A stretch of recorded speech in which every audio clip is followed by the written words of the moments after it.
العلم نور العلم نور العلم نور العلم نور.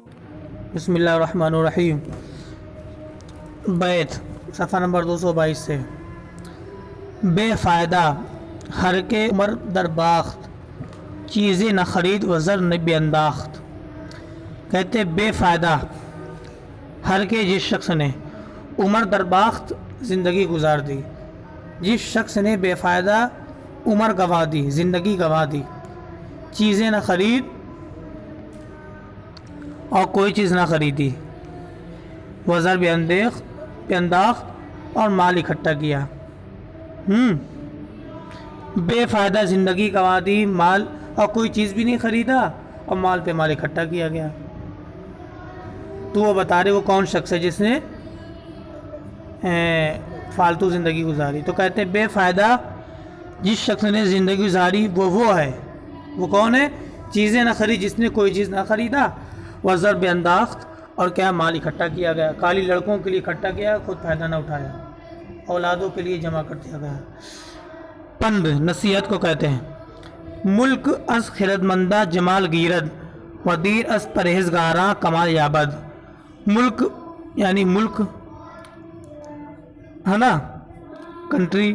کہتے ہیں از خردمندہ عقل مند لوگوں سے، جمال گیرت، جمال کہتے ہیں حسن کو، گیرت گرفتن مصدر سے، گزارا گیرت پکڑتا ہے پکڑے گا.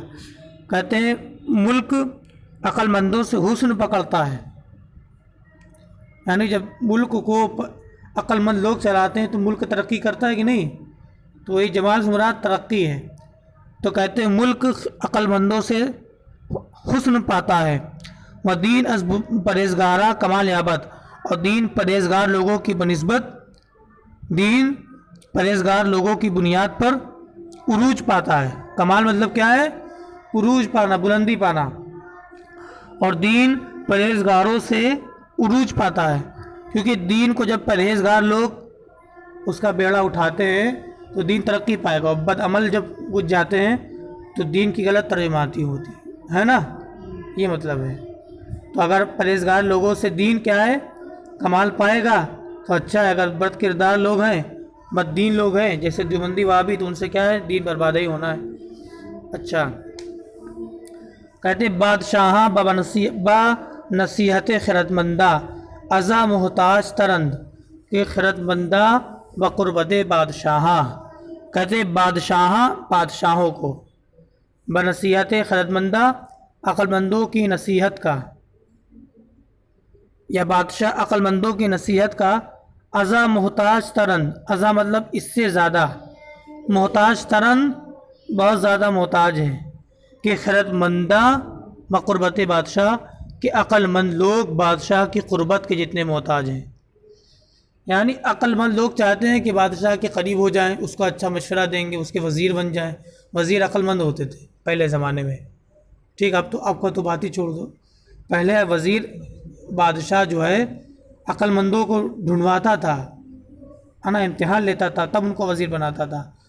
تو خرد مند لوگ جو ہے بھی بادشاہ کے جو ہے قریب ہونا چاہتے تھے، کہ بادشاہ کے جتنے قریب رہیں گے بھائی ان کی اتنی خاطر مدارہ ہوگی اور پیسہ ملے گا ان سے. بادشاہ سے کوئی بھی عقل مند بات بتائیں گے، اچھا مشورہ دیں گے، بادشاہ خود ہو کے کچھ دیتا تھا. تو کہتے جس طریقے سے خرد مند لوگ جو ہے بادشاہ کے محتاج ہوتے تھے اپنی ضرورت کے لیے، اس سے کہیں زیادہ بادشاہ محتاج ہوتا تھا. اس کو ملک کا نظام چلانا ہوتا تھا، اچھے مشوروں کی ضرورت ہوتی تھی. تو وہی کہتے بادشاہ ہاں با نصیحت خردمندہ ازا محتاج ترند، بادشاہ عقل مندوں کی نصیحت کے اس سے کہیں زیادہ محتاج ہے کہ خردمندہ بقرابت بادشاہ، کہ جتنا کہ عقل مندوں کو بادشاہوں کی قربت کے محتاج ہوتے ہیں. ہو گیا ترجمہ. پندے اگر بشنوئی اے پادشاہ، درہما دفتر بعضی پند نیست. پندے ایک نصیحت، اگر بشنوئی اگر تو سنوے، اے بادشاہ ہے، اے بادشاہ اگر تو ایک نصیحت سنے،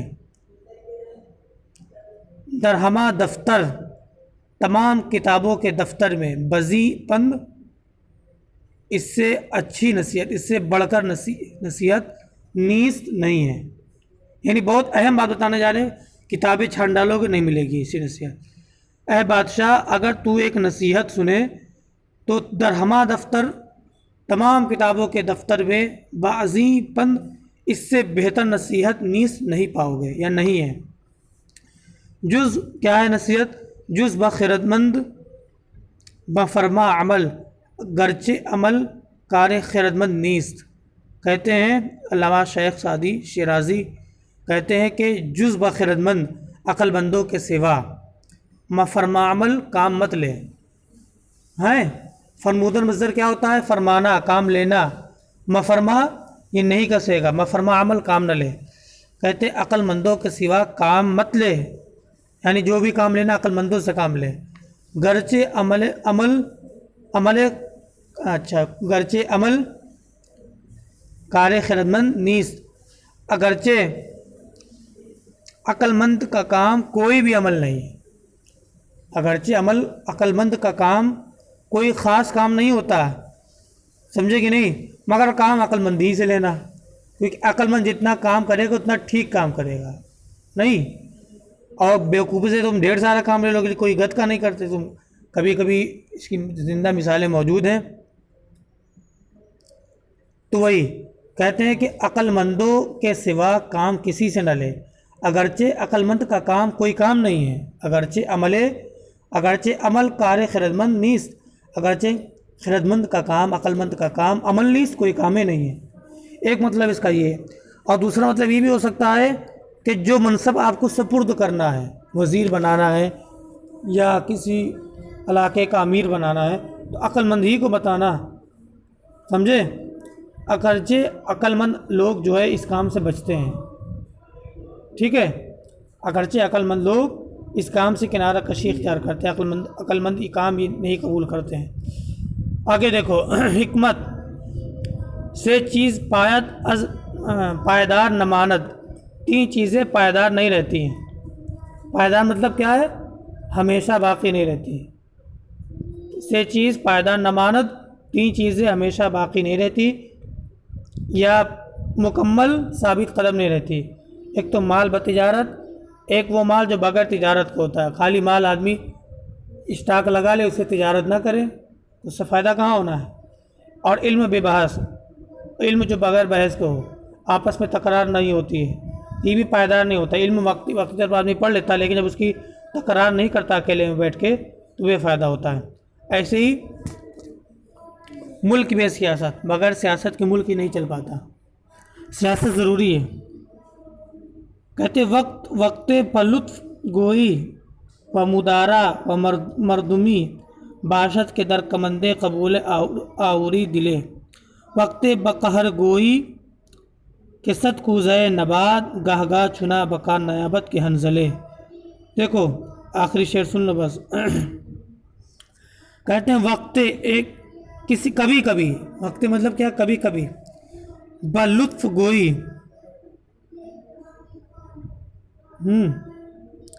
کبھی نرمی سے بات کر. بلطف گوئی نرمی سے بات کر. مدارا مطلب بھی نرمی، مہربانی، خاطرداری. اور مردمی مطلب بھی وہی انسانیت سے. کہتے ہیں کبھی نرمی سے، خاطرداری سے اور انسانیت سے بات کر. باشد کہ ہو سکتا ہے کہ در کمندے قبول آوری دلے، کہ تو کسی دل کے اندر قبول ہو جا. کمند کہتے ہیں کہ کمند اصل میں ہوتا ہے کہ جو ہے اچھال مارنے کو، سمجھے، کسی کے پاس اچھل کر کے پہنچنے کو کہتے ہیں. جیسے چاند پر لوگ پہنچتے تو کہتے ہیں چاند پر کمند لوگ ڈال رہے ہیں، تو مراد یہ کہ چاند پر لوگ اچھل کر کے جا رہے، پہنچ رہے ہیں. تو وہی کہ ہو سکتا ہے، باشد مطلب ہو سکتا ہے کہ در کمندے قبول آوری دلے، ہو سکتا ہے کہ دلے مطلب کسی کے دل میں ہے نا، در کمندے قبول آوری قبول ہو کر کے داخل ہو جا. تو ہو سکتا ہے کہ تو کسی دل میں مقبول ہو کر کے داخل ہو. وقت بقار کوئی اور کسی وقت اور کبھی غصے سے بھی بات کر، سمجھے؟ کہ صد کوزہ نبات کے ہزار ہے نا یا 100 مصری کوزے، صد مطلب 100، کوزہ نبات مصری کے کوزے، مصری کہتے ہیں میٹھی جو آتی نا شکر کی طرح، اگر اس کا کوزہ بھر لیا جائے، کوزہ مطلب کیا ہوتا ہے؟ یہی جو فقیر مانگا کرتے ہیں، اس کے 100 کوزے اسی مصری کے بھر لیا جائے، ہاں کٹورا کاسا، صد کوزہ نبات کہتے ہیں کہ ہزار یا سینکڑوں کوزہ نبات، یعنی سینکڑوں مصری کے کوزے، گاہ گاہ چنا بقا نیابت، کبھی کبھی وہ کام نہیں کرتے ہیں کہ حنظلے، جو ایک حنظل کام کر جاتا ہے۔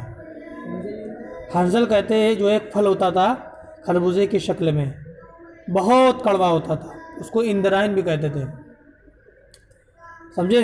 کہ بہت کڑوا پھل ہے۔ تو کبھی کبھی ایسا ہوتا تھا، تو ایک مثال دے رہے کہ کبھی کبھی کیا ہے، مصری بھی الٹ دو، ہے نا، میٹھے پن کی مصری بھی الٹ دو تو وہ بات نہیں بنے گی، اگر تم نے کڑوا پھل کا ایک بوند بھی ڈال دیا تو وہ کام کر جاتا ہے۔ تو یہ چیز یہ ہے، ہمیشہ نرمی سے بات کرو گے تو لوگ تم کو چوتیا سمجھ لیں گے، بیکار سمجھیں گے۔ کبھی کبھی کیا ہے، سختی سے بات کرنی چاہیے، کیونکہ کبھی کبھی نرمی سے وہ بات نہیں بن پاتی جو سختی سے بن جاتی ہے۔ وہی چیز بتانا چاہیے کہ کبھی کیا ہے، مصری کے کوزے جو سینکڑوں بھی ہوں اس سے وہ بات نہیں بنے کہ جو ایک حنظل درخت سے بن جائے گی، یعنی اتنا کڑوا ہوتا ہے کہ اگر اس کو ڈال دو گے تو بات بن جائے گی کسی مقام پہ۔ ایسے ہی آدمی سے سینکڑوں میٹھی باتیں کر جاؤ کبھی اثر نہیں کرتی، ایک سختی سے بول دو تو کام ہو جائے گی۔ تو وہی چیز ہے کہ کبھی نرمی سے اور خاطرداری سے اور انسانیت سے بات کرو، کہ ہو سکتا ہے کہ کسی کے دل میں مقبول ہو کر کے داخل ہو، اور کبھی غصے سے بات کر کہ سینکڑوں